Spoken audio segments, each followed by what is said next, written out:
ঘড়ির কাঁটায় বাজে 5:30।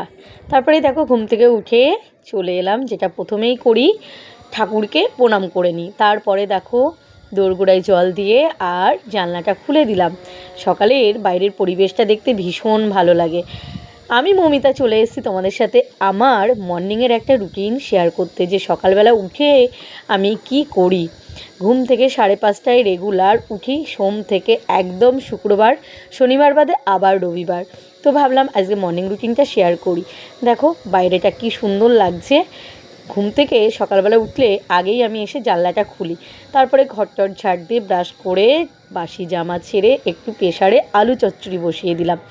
2টো সিটি মেরে নিলাম, আলু চচ্চড়ি হয়ে গেল। আর কালকে রাতে একটু আটা মেখে রেখেছিলাম, তো আটারই আজকে বাটার দিয়ে পরোটা করে দেবো, কেননা প্রতিদিন ময়দা খাওয়াটা ঠিক নয়। মাঝে মাঝে একটু আটার পরোটাও করে দিই বাটার দিয়ে। তো এই যে বাবানের 7টা থেকে স্কুল, 6:45টার মধ্যে বেরিয়ে যায়, তো ওই জন্য একটু আলু চচ্চড়ি আর পরোটা করে নিলাম, ওকে টিফিনে দিয়ে দেবো। কেননা অনেকটা দেরিতে ফেরে, সেই 1টা বেজে যায় বাড়ি আসতে কোচিং করে।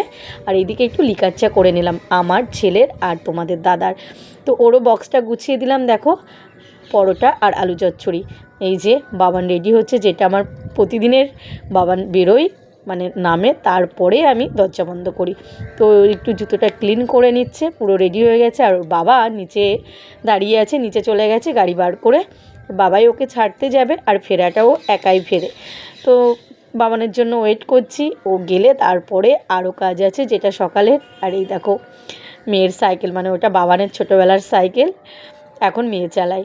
তো এই দেখো, আর এই ওয়েদারের জন্য আর বলো না, ছাতা তো ক্যারি করতেই হবে। তো এই যে ও লিফটে করে নামছে, বাবানকে বাই বাই করে দেখো বাবান নেমে যাচ্ছে। আর বাবানকে বাই বাই করে দিলাম, বাবানকে বাই বাই করে দিয়ে ঘরে চলে এলাম। তারপরে দেখো গোপুসোনাকে ঘুম থেকে তুলে ওকে একটু আদর করে নিয়ে একটু জানলার কাছে নিয়ে আসি। তারপরে গোপুসোনাকে মুখটা মুছিয়ে দিয়ে এই দেখো গোপুসোনা জানলার একটু ঘুরতে নিয়ে আসি সকালে। তারপরে ওকে মুখটা মুছে দিয়ে একটু জল বিস্কুট দিয়ে দোলনায় বসিয়ে দিয়েছি। এরপরে এবার সারাকে তোলার পালা, তারপরে তাকে পড়াতেও বসতে হবে। এই প্রতিদিনের এটাই রুটিন থাকে সকালে আমার।